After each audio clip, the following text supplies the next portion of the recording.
Okay, good morning everyone. At least I think it's morning. I haven't actually checked the time in a while, but welcome to episode 6 or something along those lines. As you can see, we are in the back garden, and we are doing some test runs on the roughly 8 feet of track I have assembled here. The engine is just down here out of shot. I tried to get it wouldn't work. But this was a pretty successful run. The footage of that will be after my little spiel. Oddly enough, the pressure gauge is not working anymore. So I'm gonna have to take that off and see what calamity has befallen that. But other than that, it ran very well. We really need to get more track so that it can, get up to speed and properly draw the fire, so that I don't have to run with it.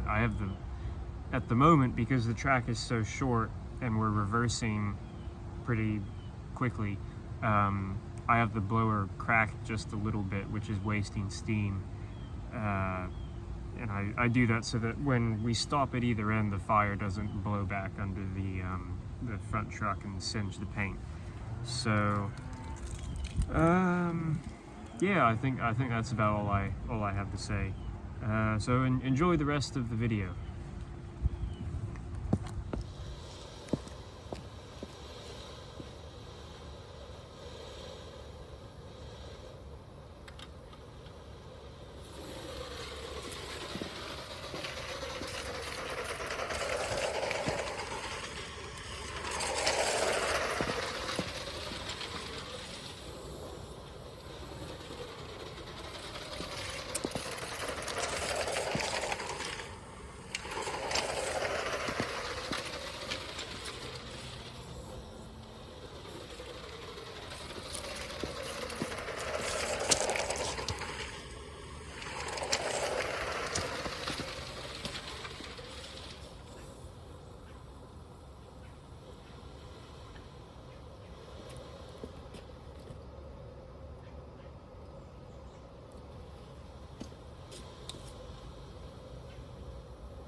I'm having a few little issues with the front bogie jumping the rails when we go into reverse just up there.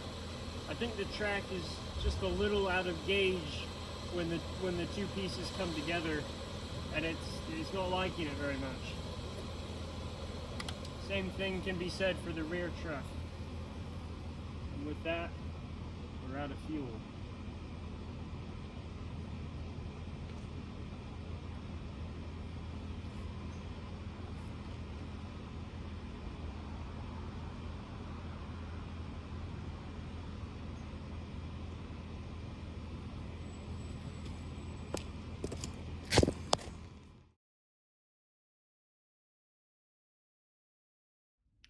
So I took the pressure gauge apart.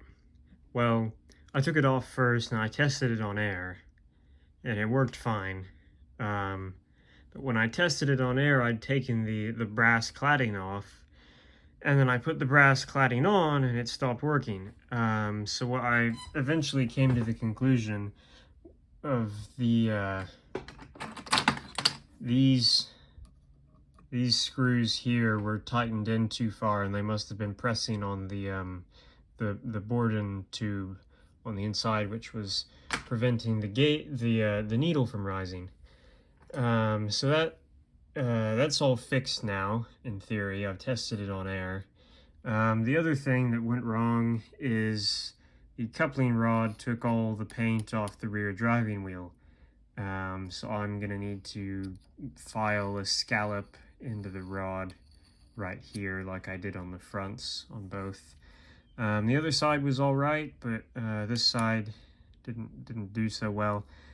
This also may be a result of the fact that the axle passes directly through the burner. It's not actually in the flame, but it gets very hot. It's kind of similar to some of the Wallace and Stevens steamrollers where the I think it's the secondary motion shaft passes directly through the firebox.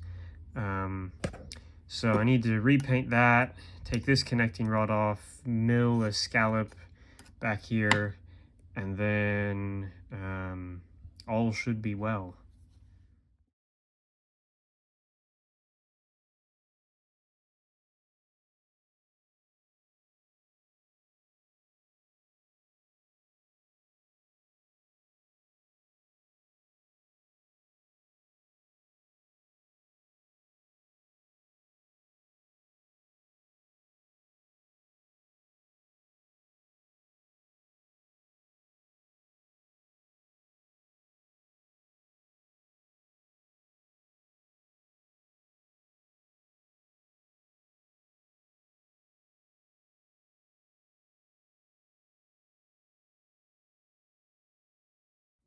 So that seemed to go rather well.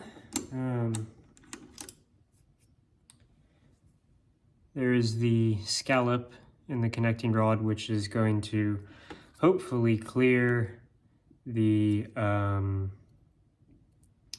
hub of the driving wheel. And yep, I seem to have gotten that. I'm just gonna take a wee bit more off towards the center.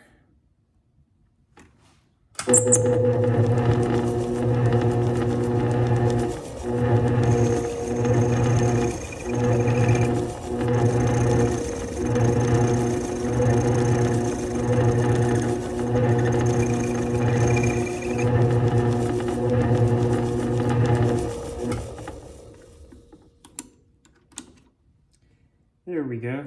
Right, I'll take that back up to the main workbench, get it all filed and looking nice, and then stick it back on the engine.